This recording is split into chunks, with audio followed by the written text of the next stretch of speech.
कई बार टीवी पर, news channel में, अखबारों में या मेरे ही ज़रिए, मेरी ज़ुबानी बहुत बार मैं कहानी में दोहरा चुका हूँ कि कत्ल की साजिश रची गई, कत्ल की प्लानिंग हुई, ऐसे प्लानिंग हुई, ऐसे साजिश रची गई, उसके बाद कत्ल हुआ।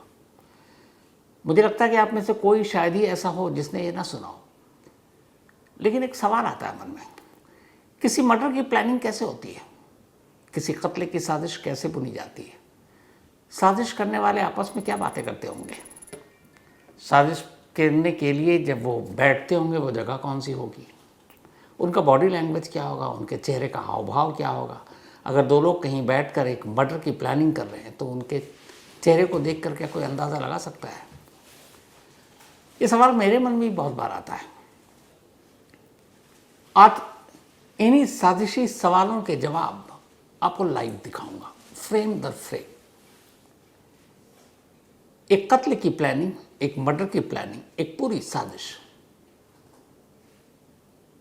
और उस साजिश को कैसे रची गई।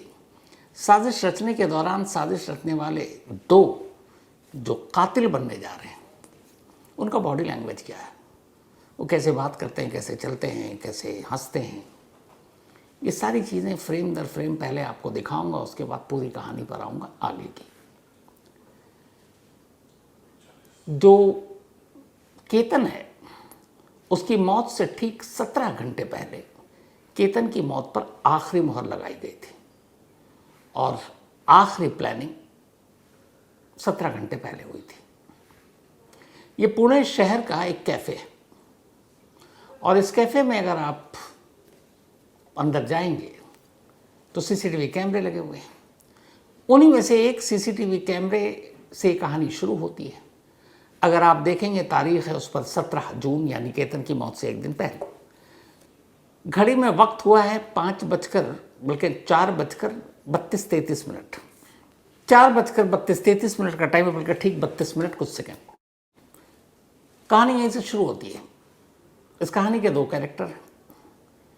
फ्रेम में 4:32 पर एक लड़की जिसने आसमानी रंग की टी शर्ट, ब्लू ट्राउज़र और चप्पल पहना हुआ है फ्रेम में एंटर करती है। उसके ठीक पीछे कुछ दूरी पर उसके बाद एक लड़का एंटर करता है, धारीदार टी शर्ट पहने हुआ है, ब्लू जीन्स पहने हुआ, वो भी चप्पल में। अब ये दोनों कैफ़े के बाहर इस कैमरे में रिकॉर्ड हुए, उसके बाद अंदर आते हैं। अब फ्रेम बदल जाता है, नेक्स्ट फ्रेम आता है। दूसरे फ्रेम में आप देखेंगे तो कैफ़े के अंदर 3 लोग बैठे नजर आएंगे।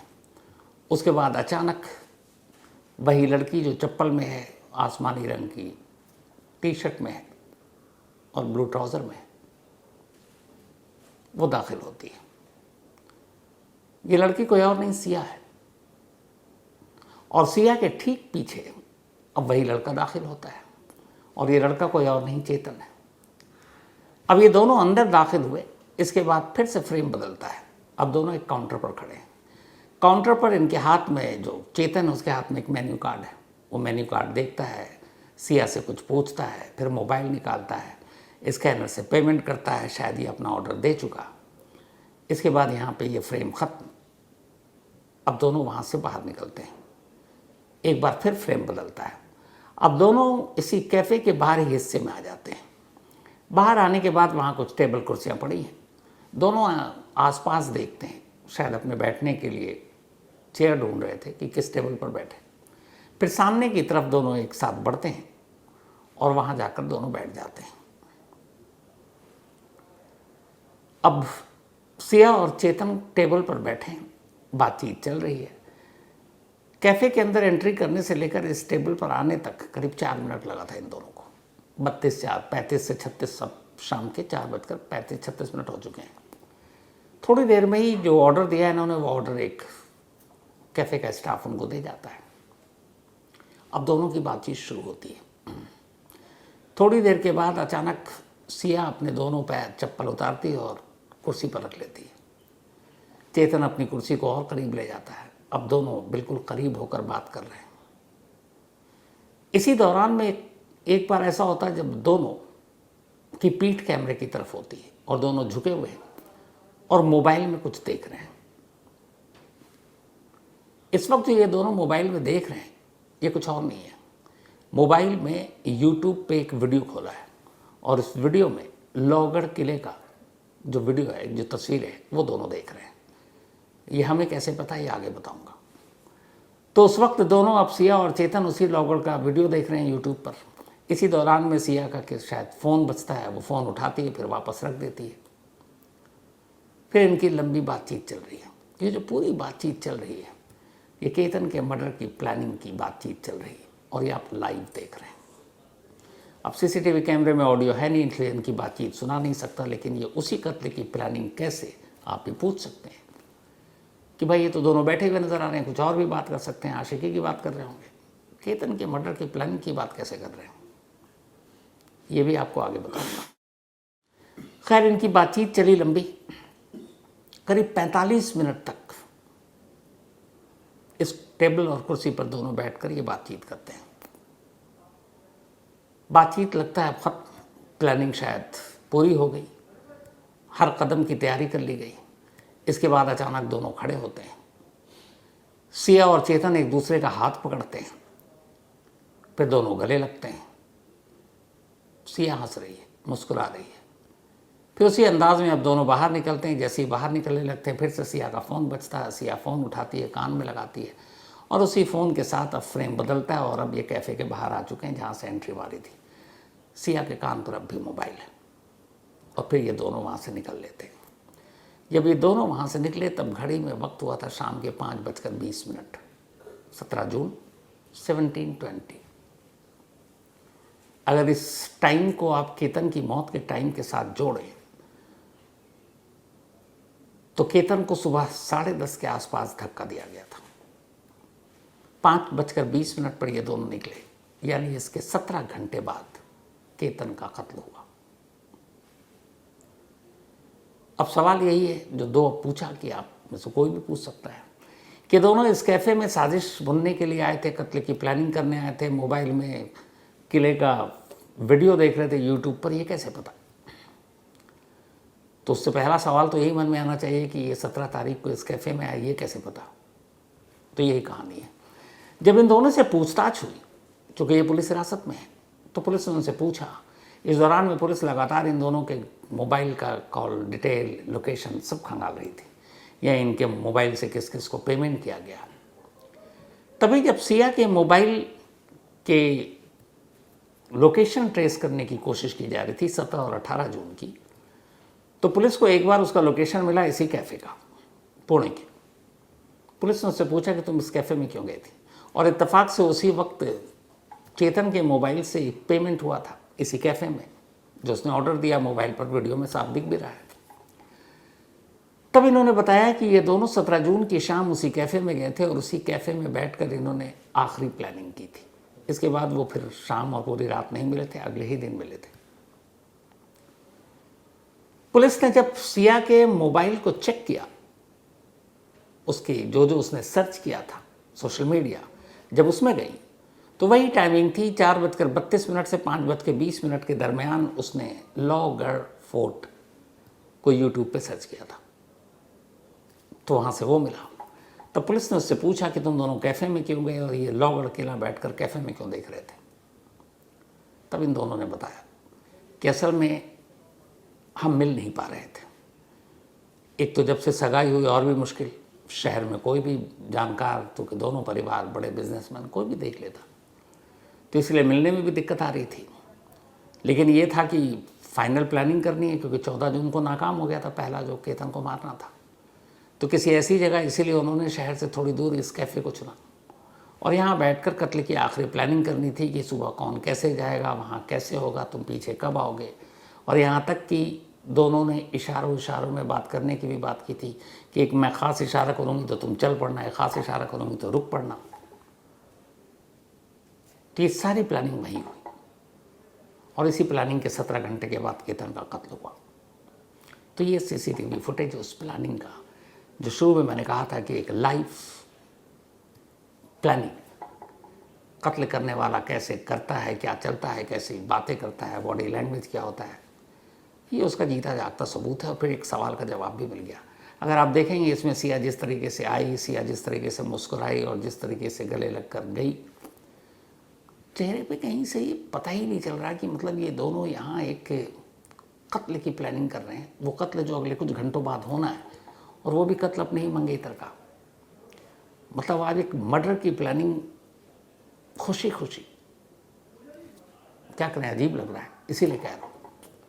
चेहरे से कोई हाव भाव नहीं। इसको देखकर कौन पता कर सकता है कि ये दो लोग यहाँ बैठे थे कैफे में, ये एक मर्डर की प्लानिंग करने के लिए आए थे? कुछ सोच भी नहीं सकता। इसीलिए कब क्या किसके दिमाग में चल रहा है, क्या बातें कर रहा है, ये सिर्फ उसके कपड़ों से, उसके बॉडी लैंग्वेज से, उसकी चाल से, उसके चेहरे से, उसकी मुस्कुराहट से या उदासी से या गुस्से से कोई पकड़ नहीं पाएगा।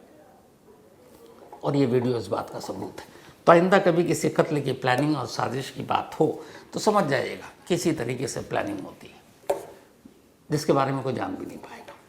तो ये तो रहा कहानी का पहला पार्ट। अब एक दूसरी तस्वीर आपको दिखाता हूँ। यहाँ पर पुणे पुलिस और फॉरेंसिक की टीम है, और ये वही खाई है और ये वही जगह है जहाँ पर केतन की बॉडी मिली थी। यहाँ से एक शख्स ऊपर की तरफ इशारा भी कर रहा है। 340 फीट गहरी ये खाई है जहाँ से धक्का दिया गया था। असल में पुणे पुलिस और फॉरेंसिक की टीम कल यानी कि वेडनेसडे को यहाँ पहुँची थी इन्वेस्टिगेशन करने। अब आप कहेंगे क्यों? तो दो वजह है। फॉरेंसिक टीम और पुलिस को ये पता करना है कि केतन को ऊपर से धक्का दिया गया था या केतन एक्सीडेंटली फिसल गया। अब ये पता कैसे लगाया जाएगा? तो बड़ा आसान है। एक शख्स जो किसी ऊंचाई से गलती से बैलेंस बिगड़ जाए या फिसल जाए तो वो नीचे कितनी दूरी पर गिरेगा? उस पहाड़ी या उस चीज़ की जो बुनियाद है उससे। और एक शख्स जिसे धक्का दिया गया वो कितनी दूरी पर गिरेगा? इसको आसान जुबान में समझिए कि एक शख्स एज पे खड़ा है किनारे बिल्कुल खाई के, और बैलेंस बिगड़ा तो वो गिरेगा तो उसी के बराबर बराबर गिरेगा जो पहाड़ी का दामन साथ जा रहा। पहाड़ी के दामन में बिल्कुल उसके में गैप ज़्यादा नहीं होगी। लेकिन एक शख्स को अगर ज़ोर से धक्का दिया गया तो गिरने का गैप ज़्यादा होगा। तो ये चीज़ें फॉरेंसिक जांच में ही पता चलती। इसीलिए फॉरेंसिक की टीम पहले वहाँ पहुँची जहाँ पे बॉडी मिली, और उसने देखा कि यहाँ से उस पहाड़ी का दामन जो है वो कितनी दूरी पर है। तो इससे अंदाज़ा हो जाएगा कि धक्का दिया गया था या फिसल कर मौत हुई। इसके बाद फिर यहाँ नीचे मुआयना करने के बाद खुद एसपी भी थे पुणे के। फॉरेंसिक की टीम अब चढ़ाई चढ़नी थी। नीचे तो आ गए, अब ऊपर पहुँचते पहुँचते सूरज डूबने लगा, अंधेरा हो गया। अब ये जो पुलिस वालों को फॉरेंसिक टीम का आप काफिला देख रहे हैं टॉर्च की रोशनी में, ये लोग उसी जगह पहुंच रहे हैं जहां से धक्का दिया गया। हमारे रिपोर्टर ओमकार वाबले भी इनके साथ साथ थे और ये साथ साथ चल रहे थे। इसी दौरान चलते चलते ओमकार ने जो एसपी साहब हैं उनसे बात भी की। मुझे लगता है वो बातचीत आपको भी सुननी चाहिए, तो सुनिए। देखिए, अभी जो घटना स्थल है, किसी भी जब क्राइम घटता है तो उसमें घटना स्थल की पहाड़ी, उसका पंचनामा, ये प्रथम रहता है किसी भी तहकीकात में। और वो प्रोसेस आयोग ने की है। लेकिन ये जो घटना हुई है इसके दो, एक ये जो टॉप ऑफ द फोर्ट है और एक नीचे जो जंगल में यहाँ पे डिसीज की बॉडी मिली थी, वो ठिकान है। तो यहाँ से वो नीचे गिरने के बाद इम्पैक्ट है कैसे आएगा, धक्का देने से कैसे आता है, गिरने से कैसे आता है, नीचे बॉडी कहाँ पे जाके पाई गई, वहाँ पे कुछ पुरावे जो हैं वो सब, ये सब की तहकीकात के लिए ये टीम अभी काम कर रही है और परिसर की पहाड़ी चल रही है। अभी इससे पहले टेक्निकल एविडेंसेस से सीडीआर थे, वो सब कंसिडर किए गए। अभी और कौन सी चीजें हैं जो मौका वारदात से अभी आपको सामने आ रही है? देखिए, अभी ये टीम है हमारे साथ, फोरेंसिक टीम हमारी है, वो जहाँ पे भी हमें जो पहाड़ी करनी है वो बारकाई से की जा रही है। तो ये तहकीकात का मैटर है, इस पे अभी कमेंट करना योग्य नहीं है। लेकिन जहाँ जहाँ पे भी हमें ये लगता है कि तपास में ये पर्टिकुलर एंगल जो है वो कवर होना चाहिए, वो सब जो अलग अलग टीम है, फोरेंसिक की टीम है, इन्वेस्टिगेशन टीम है या डिटेक्शन टीम है, वो उस हिसाब से काम कर रही है। Thank you. एक आखिरी सवाल सर, शुरू में तो एक्सीडेंटल डेथ था, बाद में आपकी टीम ने इस पे अच्छा काम किया, इसकी वजह से ये सामने आया कि ये मर्डर है। अब जब दोनों अक्यूज आपकी हिरासत में हैं, कौन कौन सी चीजें सामने आ रही है, क्या उनके स्टेटमेंट रिकॉर्ड हुए हैं या कौन सी चीजें जो रिमांड में अहम है? देखिए, इसके बारे में ऑलरेडी मीडिया को माहिती दी गई है, आप भी उस दिन वहीं पे थे। तो जिस हिसाब से घटना हुई है कि पहले वो 31 को यहाँ पे आना, फिर उसके बाद आग्रह करना दोबारा जाने का, फिर वो बाली का ट्रिप कैंसिल होना और फिर 14 तारीख को यहाँ पे आना और उसी जगह पे बैठना जहाँ पे 18 तारीख को इस घटना को अंजाम दिया गया है। तो ये सारा जो एक लिंक है इस सब घटनाओं के बीच, वो उभर के सामने आ रहा है। उसके पीछे कुछ जो मोटिव है वो उभर के सामने आ रहा है। उसके बारे में इन्वेस्टिगेशन होने के बाद ही आपको डिटेल जो इंफॉर्मेशन दी जाएगी। Thank you. तो सुना आपने। अब इसके बाद पुलिस और फॉरेंसिक टीम पहुंचती है उस जगह पर जहां पर 18 जून की सुबह केतन खड़ा था और सिया और चेतन ने उसे धक्का मारा था।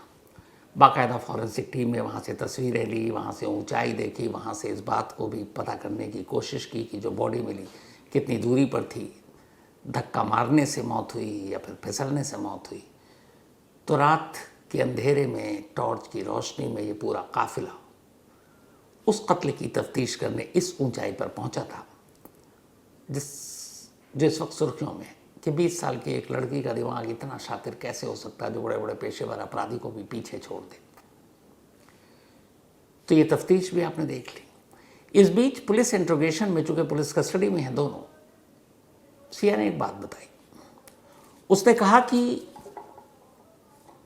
जो केतन का परिवार है उसके परिवार को वो लोग जानते थे। पुलिस ने उससे पूछा कि तुमने आखिर एंगेजमेंट के बाद कत्ल क्यों नहीं किया, अगर मतलब कत्ल क्यों किया, अगर शादी नहीं करनी थी तो एंगेजमेंट ही मत करती।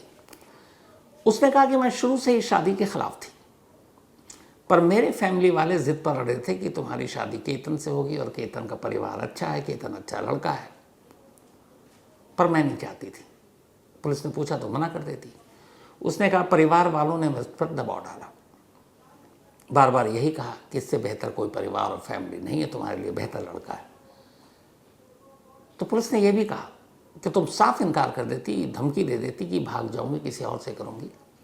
उसने कहा नहीं, मैं घर वालों के खिलाफ नहीं जा सकती थी, पर मैं ये शादी नहीं करना चाहती थी। मैंने अपनी बुआ और कुछ और रिश्तेदारों से ही बोला, अपनी माँ को भी बोला, पापा को नहीं बताया था, बट वो लोग पीछे हटने को तैयार नहीं थे और इसीलिए मैंने फिर सगाई कर ली, ये सोचकर कि सगाई से शादी के बीच में काफ़ी वक्त होगा, कुछ ना कुछ कर लेंगे। उसने ये भी कहा कि सगाई के वक्त उसे ये आइडिया नहीं था कि केतन को मारना है, ये बाद में ख्याल आया।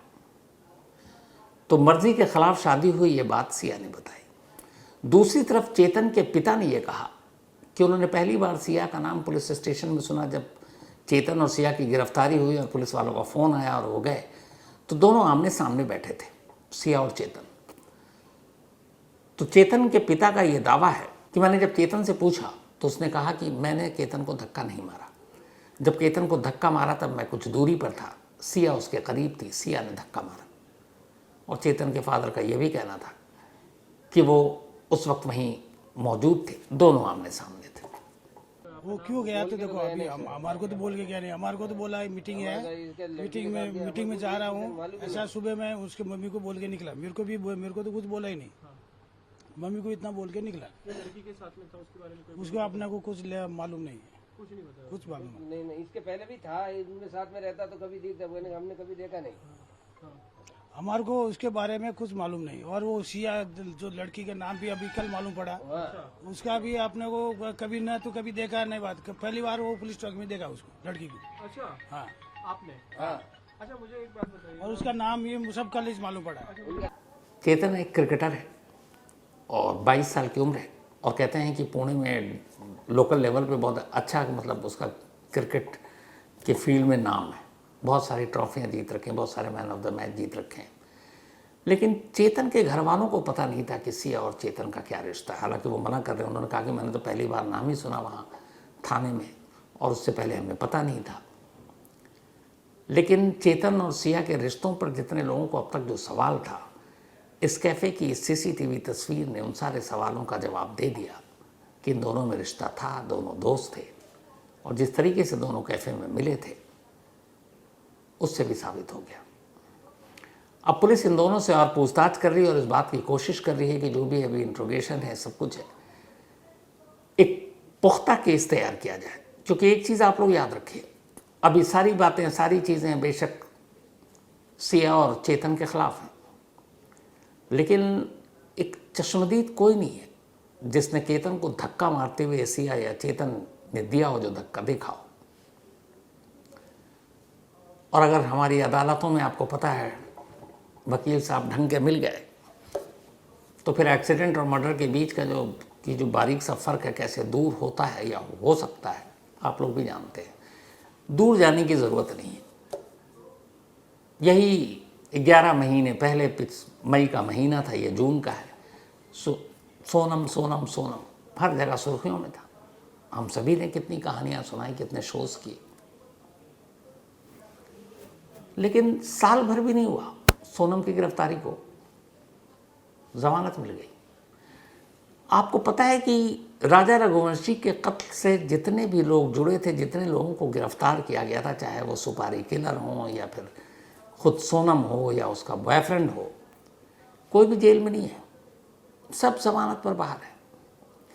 वो केस जो पूरे देश की सुर्खियां थी, जिसके बारे में ये था कि पूरी ज़िंदगी जेल में कटेगी, 9 महीने के अंदर अंदर, बल्कि 9 महीने, हाँ बल्कि 9 ही महीने, 8 या 9 महीने में सोनम बाहर आई है। और सोनम इस वक्त भी शिलोंग में है। सारी चीज़ें क्लियर थी। हनीमून पर गई, हनीमून पर प्लान किया, हनीमून पर मर्डर किया, जमानत पे बाहर है।